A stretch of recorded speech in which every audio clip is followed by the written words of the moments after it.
I never told my boyfriend that I make $50,000 a month as a venture capital fund director. He only knows me as an analyst assistant. When he invited me to his family's private members-only club in Boston, I knew exactly what I was walking into. I wanted to see how his old money parents would treat someone they thought was a nobody. But the moment I stepped through that door, I didn't cry. I didn't text back. Why I didn't throw my phone? I just sat there in the blue light of my monitor and stared at that little orange heart Zachary had left on my execution notice. My anger wasn't loud this time. It wasn't hot. It was clinical. It was quiet. I set my phone down, walked to my desk, and opened my laptop. I opened a single file, one I looked at every single month, a password-protected Excel sheet. The file name was simple, Family Support Ledger. My fingers moved quickly across the keys. Row 1, Richard and Elizabeth last name, Beacon Hill Mortgage. Monthly payment, $6,000.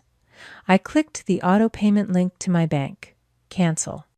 Row 2, Zachary, last name, Audi Q5 lease. Monthly payment, $800. Cancel. Row 3, Elizabeth last name, Amex bill. Monthly payment variable, usually around $3,000. Cancel.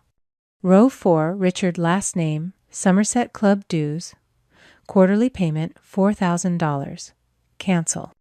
I looked at the clock on my screen. 1:2:03 a.m. In 12 minutes, I had financially severed myself from the family that had just text messaged me out of their lives.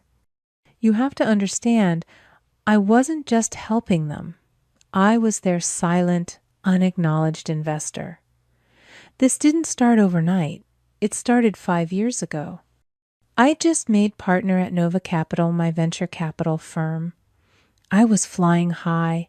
I got a call from my father, Richard. He sounded broken. The family's old money law firm was failing. They were 3 months behind on the mortgage for the Beacon Hill house. The house I grew up in, they were going to lose it. He said, Elizabeth, my mother was a wreck. He said Zachary couldn't handle the stress. He asked me for help. Just until I get back on my feet, he said. So I did what I thought a good daughter should do. I took over the payments. I saved their home. I didn't ask for thanks. I just did it. I thought it was my duty. But getting back on his feet never seemed to happen. The mortgage payment just became expected. It didn't stop at the mortgage. A year later, it was Zachary. He needed a reliable car to get to his new job. I co-signed the lease. When he forgot the first 2 payments, I just sighed and added it to the auto-pay ledger. Then it was my mother, Elizabeth. Rachel, darling, the club dues. It's just so important for your father's networking. Then her Amex bill, which she used for family expenses, dinners. I was never invited to clothes I never saw. It's strange how cruelty works when it's normalized. No one ever asked me for $50,000. It was always 1,000 small cuts. Just this month. You're so successful, it's nothing to you. It's just what family does for each other. It becomes a trap. You get so used to the small hurts that you stop recognizing them as abuse. You just see it as the cost of admission, the price of being the responsible one. Until 1 p.m. on a Tuesday. My alarm went off at 7 a.m. I hadn't slept. I just watched the sunrise over the Boston Harbor. At 8:01 a.m., the storm hit. My phone, which had been silent all night, exploded. A text from Elizabeth My Card was declined at the club. This is humiliating. Fix this now. A text from Richard posted to the family Facebook group. It is a sad day when a child forgets the sacrifices a parent made for them. Some people are just ungrateful. And then a text from Zachary, the one who had hearted the message. Hey, I think you're overreacting. Mom's just upset. You can't just cut us off like this. Why don't you just call them and make peace? I stared at his message. I wasn't even angry at him. I just felt pity. Zachary isn't evil. He's just weak. He's lived his entire life in a prison without bars built by our parents' expectations and their conditional love. He was experiencing what psychologists call learned helplessness. He was so terrified of their disapproval, so dependent on the life they and I provided, that he couldn't see the exit. His text wasn't about me. It wasn't about making peace. It was the sound of a man terrified that the system supporting him was about to collapse. He wasn't my brother in that moment. He was just another link in their invisible chain. I didn't reply. I didn't answer a single text. I didn't take a single call. I showered, got dressed in my best suit, a sharp, dark navy Armani, and went to work at my office on the 40th floor. I didn't go to my desk. I went straight to the legal department. Julia, one of the firm's top attorneys, and an old friend from college, looked up from her desk. Rachel, you look focused. What's wrong? I need you to draft a letter for me, I said, as a private matter, but I want it on Nova Capital letterhead. I sat down, pulled out my phone, and emailed her the password-protected Excel file, Family Support Ledger. She opened it. Her eyes widened as she scrolled through the tabs. 5 years of payments. Rachel, she whispered, looking at the total at the bottom. $380,000. They call me the family problem, I said, my voice even. I call myself their chief investor, and I'm calling in the debt. Julia's expression hardened. She went from friend to lawyer in a split second. I'll have it ready in an hour. The letter she drafted was a work of art. It was cold, factual, and lethal. It was addressed to Mr. Richard and Mrs. Elizabeth last name. It outlined the full sum of $380,000 categorized as non-gift financial support provided by their daughter Rachel. It formally notified them that as of 1:02:03 a.m. that morning, all future support had been terminated. And it gave them exactly 30 days to contact Julia to initiate a formal repayment plan. If they failed to respond, we will immediately move to place a lien on the Beacon Hill property to secure our client's investment.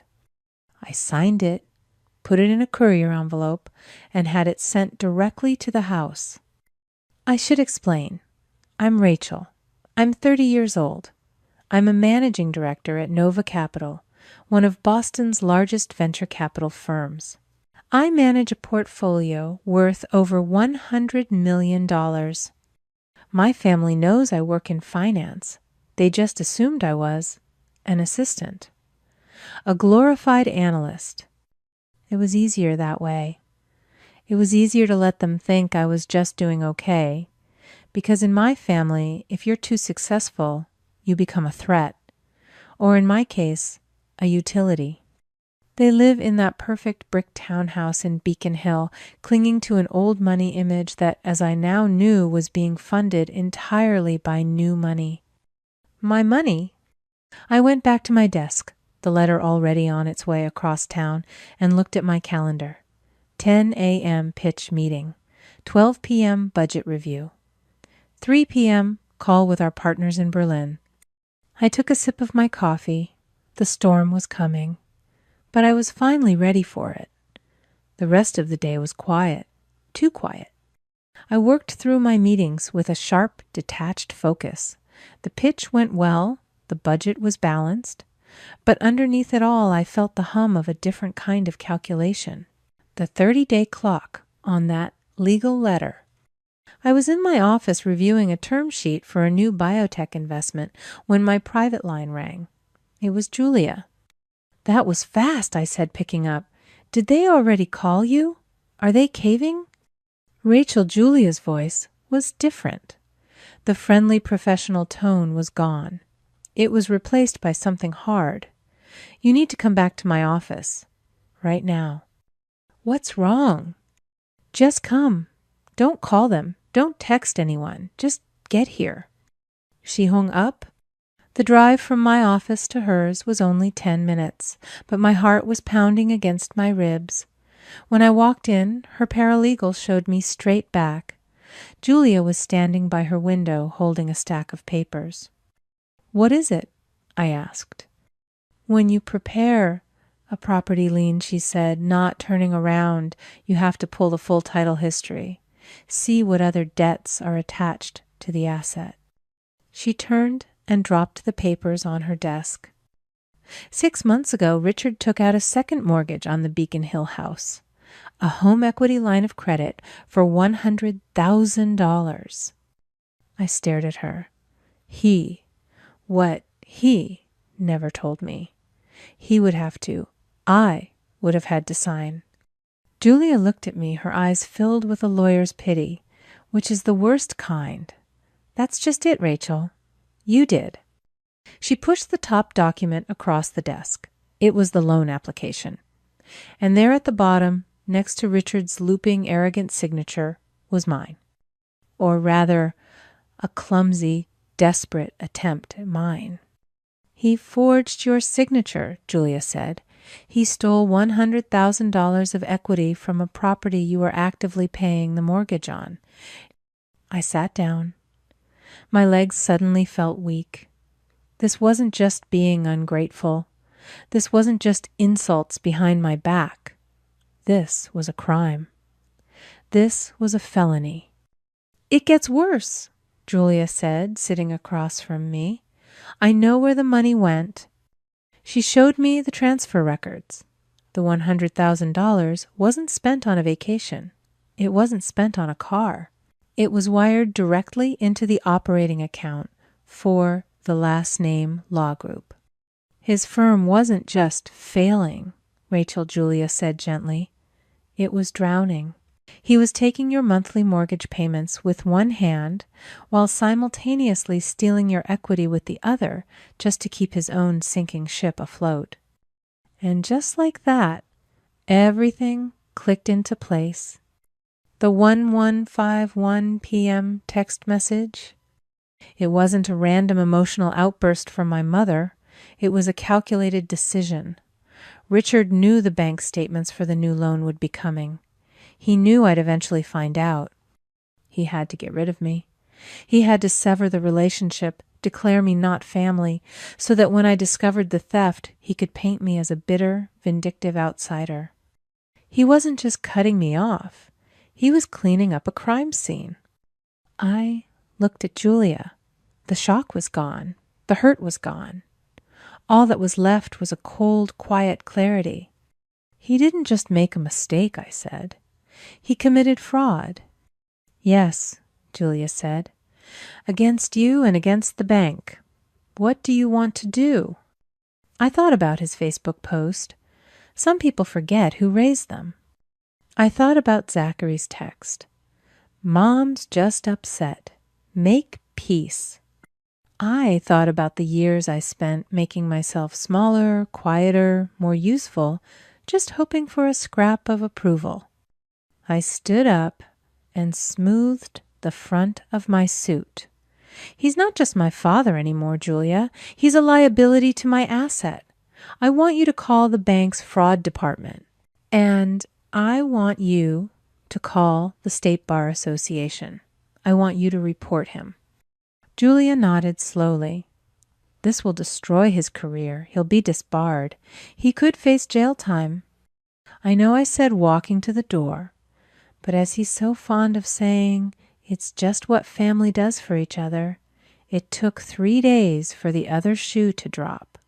I was working from home, my laptop open, on my marble kitchen island, finalizing a deal for a new AI startup.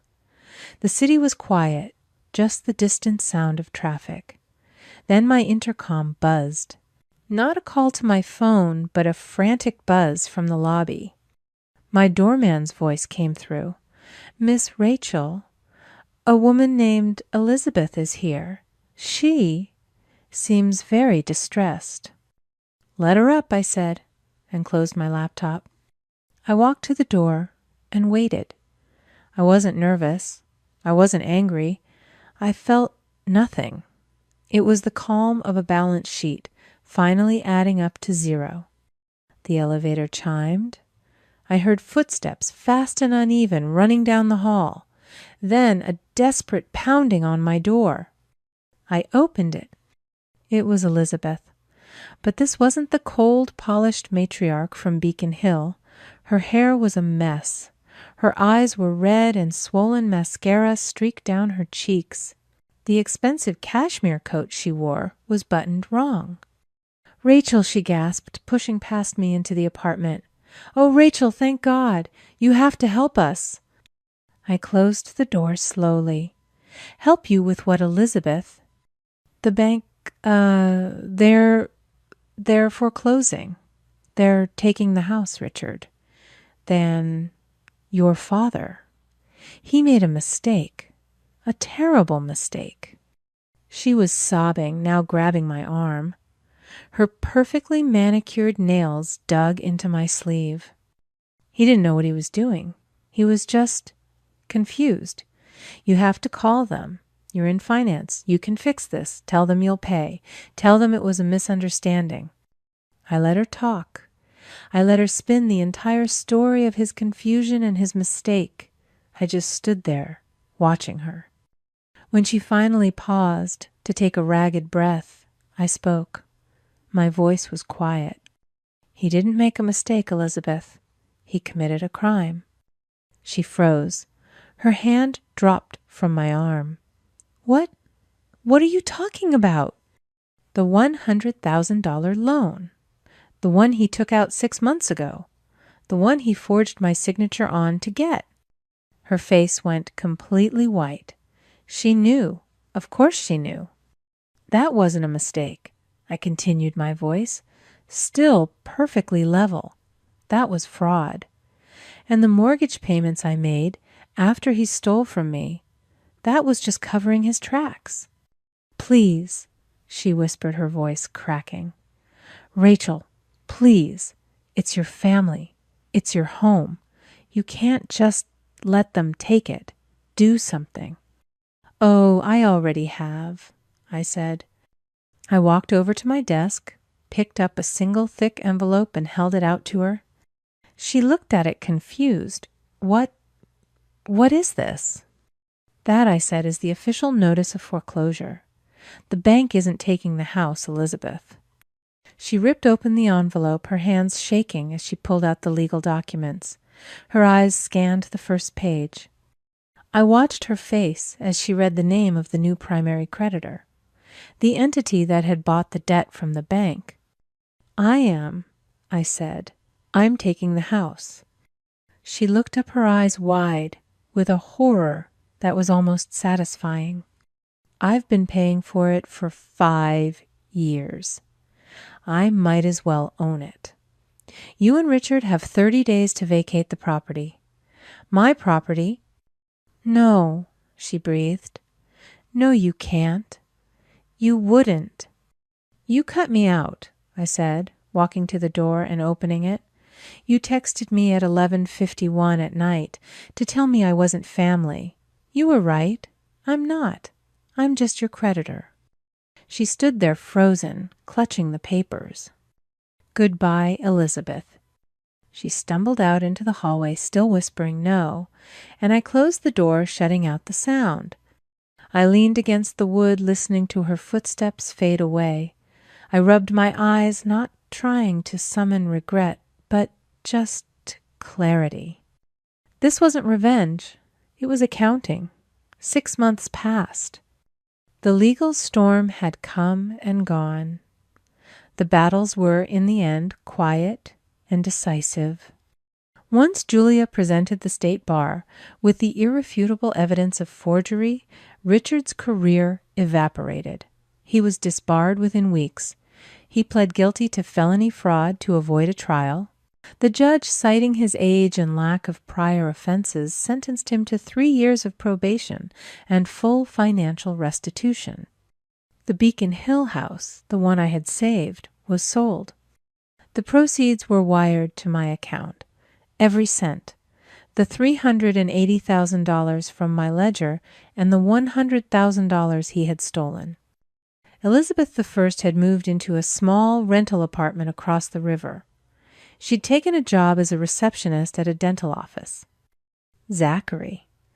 Well, Zachary had to get 2 jobs to cover his own car payments and rent, now that my name was no longer his safety net. He texted me only once about a month ago. A single bitter line, "I hope you're happy." I never replied. This morning I sat at my desk looking out over the Boston Harbor. I opened my laptop. I opened that password-protected file, family support ledger, one last time. I scrolled through the years of payments, the red numbers, the total at the bottom that quantified 5 years of my misplaced loyalty. I stared at it for a long moment. Then I right-clicked the file. I dragged it to the trash icon. I clicked empty. I didn't feel triumph. I didn't feel sadness. I just felt balanced. The ledger was clear. The debt was paid. I opened a new blank document. I typed a title, the Nova Fund for Legal Ethics. I started drafting the charter, a new scholarship fund for law students from low-income backgrounds, the ones who had to fight just to get in the door, the ones who understood that ethics are not a luxury, but a foundation. I finally understood. In life, there are 2 kinds of justice. There's the justice of the storm, the kind that tears things down. The payback, the retribution. It's loud and it's necessary, and it's what I had to do. It's the justice of an eye for an eye. But then there's a quieter, more powerful kind. The justice of the sower. It doesn't focus on punishing the past. It focuses on building a better future. It understands that the ultimate victory isn't just about destroying what hurt you. It's about using the rubble to build something new, something that can't be broken. My father's legacy was one of failure and fraud. By creating this fund, I wasn't erasing it. I was redeeming it. I was taking the ashes of what he had burned down and using them as fertilizer to grow something better. That, I realized, is the ultimate power flip. Not just walking away from a toxic past, but taking its power and using it to fund your future. What about you? Have you ever had to turn your deepest pain into your greatest purpose? Let me know your story in the comments. I'd really love to read it.